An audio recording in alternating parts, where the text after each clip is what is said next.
24 फरवरी 2025 बाबा का साकार मुरली। मीठे बच्चे, यह रूहानी हॉस्पिटल तुम्हें आधा कल्प के लिए एवर हेल्दी बनाने वाले हैं। यहाँ तुम देही अभिमानी होकर बैठो। प्रश्न, धंधा आदि करते भी कौन सा डायरेक्शन बुद्धि में याद रहना चाहिए? उत्तर, बाप का डायरेक्शन है। तुम किसी साकार व आकार को याद नहीं करो। एक बाप की याद रहे तो विकर्म विनाश हो। इसमें कोई ये नहीं कह सकता कि फुर्सत नहीं, सब कुछ करते भी याद में रह सकते हो। ओम शांति। मीठे मीठे रूहानी बच्चों प्रति बाप का गुड मॉर्निंग। गुड मॉर्निंग के बाद बच्चों को कहा जाता है बाप को याद करो। बुलाते भी हैं, हे पतित पावन आकर पावन बनाओ। तो बाप पहले पहले ही हैं, रूहानी बाप को याद करो। रूहानी बाप तो सबका एक ही है। फादर को कभी सर्वव्यापी नहीं माना जाता है। तो जितना हो सके बच्चे पहले पहले बाप को याद करो। कोई भी साकार व आकार को याद नहीं करो सिवाय एक बाप के। यह तो बिल्कुल सहज है। मनुष्य कहते हैं हम बिजी रहते हैं, फुर्सत नहीं, परंतु इसमें तो फुर्सत स्वेद है। बाप युक्ति बतलाते हैं, यह भी जानते हो बाप को याद करने से हमारे पाप भस्म होंगे। मुख्य बात है, यह धंधे आदि की कोई मना नहीं है। वह सब कहते हुए सिर्फ बाप को याद करो तो विकर्म विनाश हो। यह तो समझते हैं हम पतित हैं। साधु संत ऋषि मुनि आदि सब साधना करते हैं। साधना की जाती है भगवान से मिलने की। जब तक उनका परिचय न हो तब तक तो मिल नहीं सकते। तुम जानते हो बाप का परिचय दुनिया में कोई को भी नहीं है। देह का परिचय तो सबका है। बड़ी बीज का परिचय झट हो जाता है। आत्मा का परिचय तो जब बाप आए तब समझाए। आत्मा और शरीर दो चीजें हैं। आत्मा एक स्टार है और बहुत सूक्ष्म है, उनको कोई देख नहीं सकते। तो यहाँ जब आकर बैठते हैं तो देही अभिमानी होकर बैठना है। यह भी एक हॉस्पिटल है ना, आधा कल्प के लिए एवर हेल्दी होने की। आत्मा तो है अविनाशी, कभी विनाश नहीं होती। आत्मा का ही सारा पाठ है। आत्मा कहती है मैं कभी विनाश को नहीं पाती हूँ। इतनी सब आत्माएं अविनाशी है, शरीर है विनाशी। जब तुम्हारी बुद्धि में यह बैठा हुआ है कि हम आत्मा विनाशी हैं, हम 84 जन्म लेते हैं, यह ड्रामा है। धर्म स्थापक कौन कौन कब आते हैं, कितने जन्म लेते होंगे, यह तो जानते हो। 84 जन्म जो गाए जाते हैं जरूर किसी एक धर्म के होंगे। सभी के तो हो ना सके, सब धर्म इकट्ठे तो आते नहीं। हम दूसरों का हिसाब क्यों बैठ निकाले।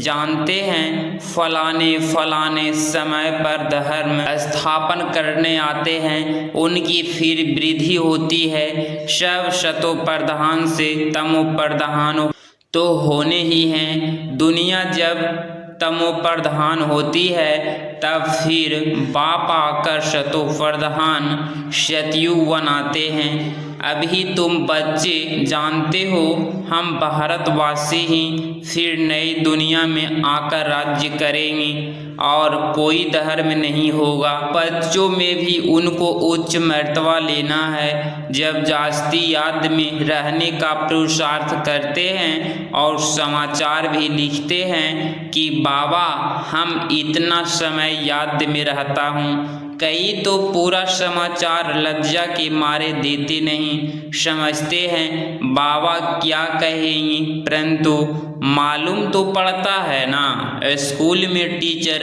स्टूडेंट को कहेंगे कि तुम अगर पढ़ेंगे नहीं तो फेल हो जाएंगे। लौकिक माँ बाप भी बच्चे की पढ़ाई से समझ जाते हैं। यह तो बहुत बड़ा स्कूल है, यहाँ तो नंबरवार बिठाया नहीं जाता है, बुद्धि से समझा जाता है। नंबरवार तो होते ही है ना। अब बाबा अच्छे अच्छे बच्चों को कहाँ भेज देते हैं, वह फिर चले जाते हैं तो दूसरे लिखते हैं हमको महारथी चाहिए, तो जरूर समझते हैं वह हमसे होशियार नामी ग्रामी है। नंबरवार तो होते हैं ना। प्रदर्शनी में भी अनेक प्रकार के आते हैं, तो गाइड्स भी खड़े रहने चाहिए जांच करने के लिए। रिसीव करने वाले तो जानते हैं यह किस प्रकार का आदमी है, तो उनको फिर इशारा करना चाहिए कि इनको तुम समझाओ। तुम भी समझ सकते हो, first grand, second grand, third grand सब है, यहाँ तो सबकी सर्विस करनी ही है। कोई बड़ा आदमी है तो जरूर बड़े आदमी की खातिरी तो सब करते ही हैं, यह कायदा भी है। बाप अथवा टीचर बच्चों की क्लास में महिमा करते हैं, यह भी सबसे बड़ी खातिरी है। नाम निकालने वाले बच्चों की महिमा अथवा खातिरी की जाती है, यह फलाना धनवान है, रिलीजन माइंडेंस है, यह भी खातिरी है ना। अब तुम यह जानते हो उच्च ते उच्च भगवान है, कहते भी हैं बरोबर उच्च ते उच्च है, परंतु फिर बोलो उनकी बायोग्राफी बताओ तो कह देंगे सर्वव्यापी है, बस एकदम नीचे कर देते हैं। अब तुम समझा सकते हो सबसे ऊंचे ते ऊंचे है भगवान, वह है मूल वतन वासी। सूक्ष्म वतन में देवताएं कहाँ रहते हैं, मनुष्य, तो उच्च ते उच्च भगवान वह निराकार ठहरा। अभी तुम जानते हो हम जो हीरे मिसल थे सो फिर कौड़े मिसल बन पड़े हैं, फिर भगवान को अपने से भी जास्ती नीचे ले गए हैं। पहचानते ही नहीं है, तुम भारतवासियों को ही पहचान मिलती है, फिर पहचान कम हो जाती है। अभी तुम बाप की पहचान सबको देते जाते हो, ढेरों को बाप की पहचान मिलेगी। तुम्हारा मुख्य चित्र है त्रिमूर्ति गोला झाड़, इसमें कितनी रोशनी है यह तो कोई भी कहेंगे यह लक्ष्मी नारायण सतयुग के मालिक थे।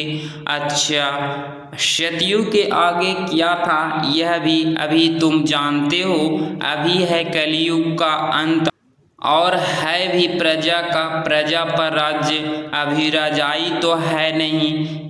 कितना फर्क है, सतयुग के आदि में राजाएं थे और अभी कलयुग में भी राजाएं हैं। कोई वह पावन नहीं है, परंतु कोई पैसा देकर भी टाइटल ले लेते हैं। महाराजा तो कोई है नहीं, टाइटल खरीद कर लेते हैं, जैसे पटियाला का महाराजा, जोधपुर बीकानेर का महाराजा, नाम तो लेते हैं ना। यह नाम अविनाशी चला आता है, पहले पवित्र महाराजाएं थे, अब है अपवित्र महाराजाएं। अक्षर चला आता है, इन लक्ष्मी नारायण के लिए कहेंगे यह सतयुग के मालिक थे, कितने राज्य किया। अभी तुम जानते हो राजाई की स्थापना कैसे होती है। बाप कहते हैं मैं तुमको अभी पढ़ाता हूँ 21 जन्मों के लिए, वह तो पढ़कर इसी जन्म में ही बैरिस्टर आदि बनते हैं। तुम अभी पढ़कर भविष्य महाराजा महारानी बनते हो। ड्रामा प्लान अनुसार नई दुनिया की स्थापना हो रही है, अभी है पुरानी दुनिया। महल कितने भी अच्छे अच्छे बड़े महल हैं, परंतु हीरे जवाहरातों के महल तो बनाने की कोई में ताकत नहीं है। सतयुग में तो यह सब हीरे जवाहरातों के महल बनाते हैं ना, बनाने में कोई देरी थोड़े ही लगती है। यहाँ भी अर्थक्वेक आदि होती है तो बहुत कारीगर लगा देते हैं, 1-2 वर्ष में सारा शहर खड़ा कर देते हैं। नई दिल्ली बनाने में करके 8-10 वर्ष लगे, परंतु यहाँ के लेबर और वहाँ के लेबर्स में तो फर्क रहता है ना। आजकल तो नई नई क्वेश्चन भी निकलते रहते हैं, मकान बनाने की साइंस का भी जोड़ है, सब कुछ तैयार मिलता है, फ्लैट तैयार है, बहुत जल्दी जल्दी बनते हैं। तो यह सब वहाँ काम में तो आते हैं ना, यह सब चलने हैं, संस्कार तो रहते हैं ना, यह साइंस के संस्कार भी चलेंगे। तो अब बाप बच्चों को समझाते रहते हैं, पावन बनना है तो बाप को याद करो। बाप भी गुड मॉर्निंग कर फिर शिक्षा देते हैं, बच्चे बाप की याद में बैठे हो, चलते फिरते बाप को याद करो, क्योंकि जन्म जन्मांतर का सिर पर बोझा है। सीढ़ी उतरते उतरते 84 जन्म लेते हैं, अभी फिर एक जन्म में चढ़ती कला होती है। जितना बाप को याद करते रहेंगे उतना खुशी भी होगी, ताकत मिलेगी। बहुत बच्चे हैं जिनको आगे नंबर में रखा जाता है परंतु याद में बिल्कुल रहते नहीं हैं। वह ज्ञान में तीखे हैं परंतु याद की यात्रा है नहीं। बाप तो बच्चों की महिमा करते हैं, यह भी नंबर 1 में है तो जरूर मेहनत भी करते होंगे ना। तुम हमेशा समझो कि शिव बाबा समझाते हैं तो बुद्धि योग वहाँ लगा रहेगा। यह भी सीखता तो होगा ना, फिर भी कहते हैं बाबा को याद करो।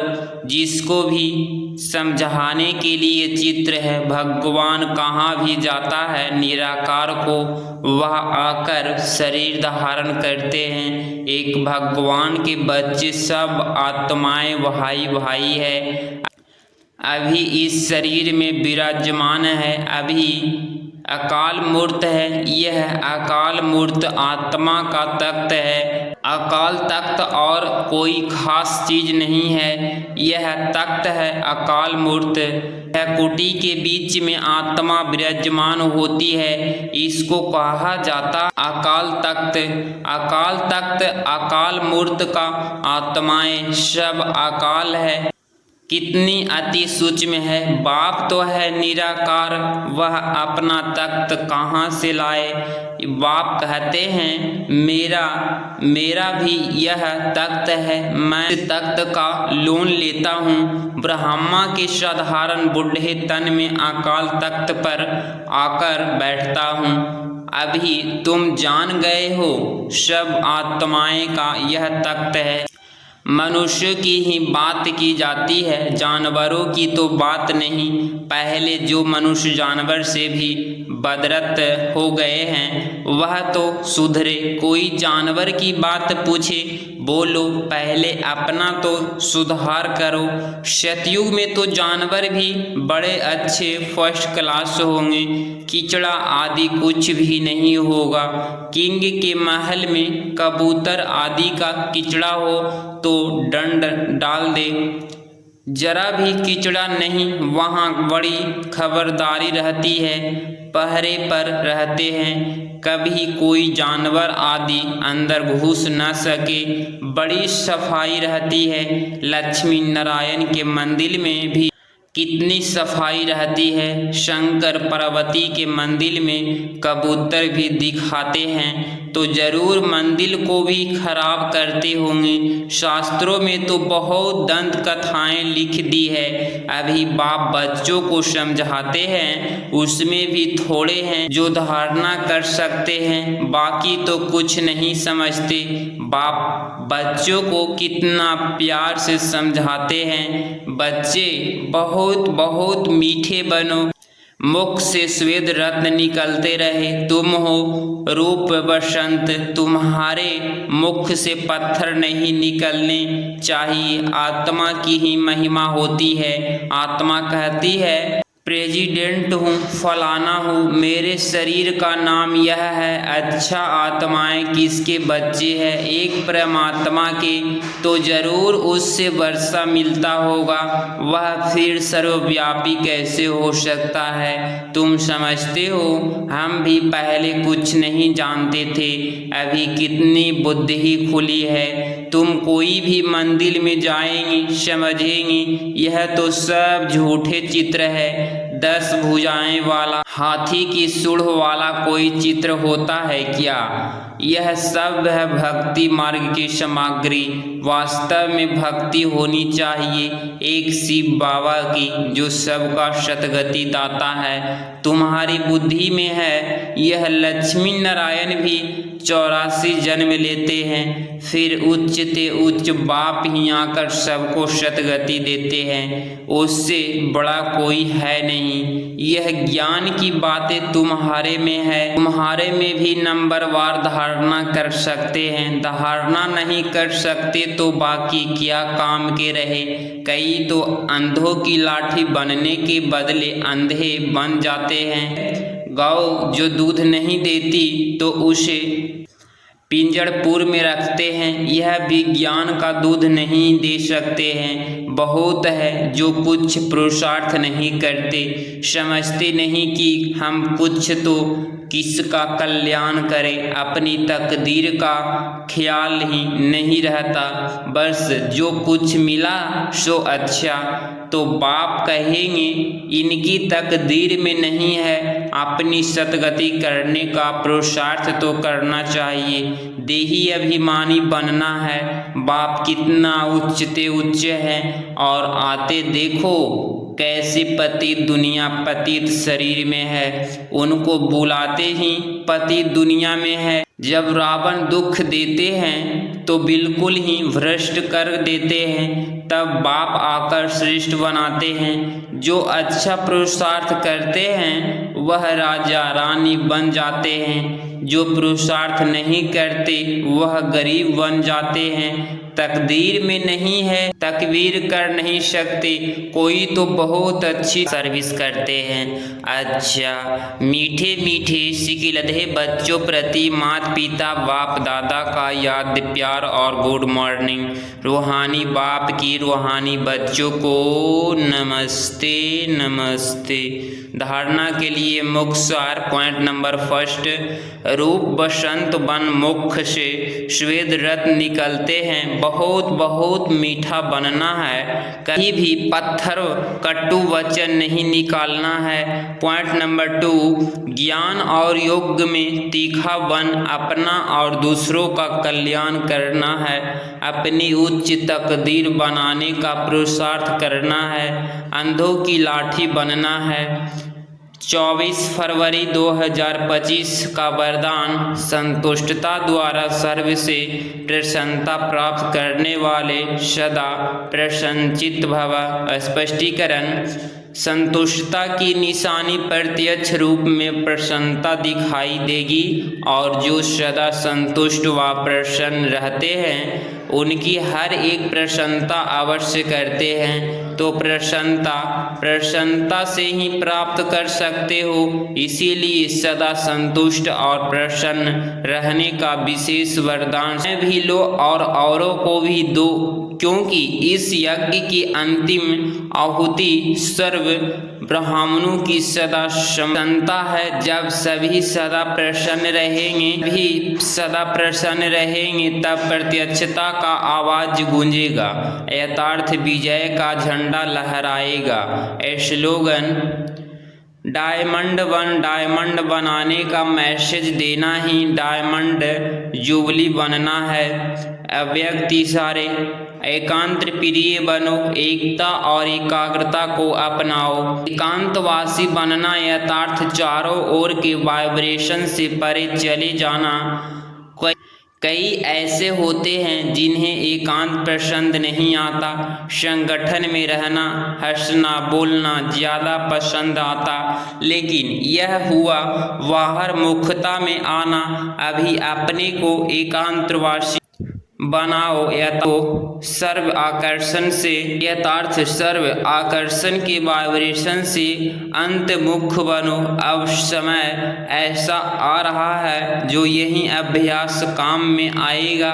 अगर बाहर की आकर्षण के वशीभूत होने का अभ्यास होगा तो समय पर धोखा दे देगा। अगर इस चैनल पे आप डेली मुरली सुन रहे हैं तो चैनल को प्लीज़ सब्सक्राइब करें और प्यारा सा लाइक ज़रूर करें। मिलते हैं अगली मुरली क्लास में। ओम शांति, ओम शांति।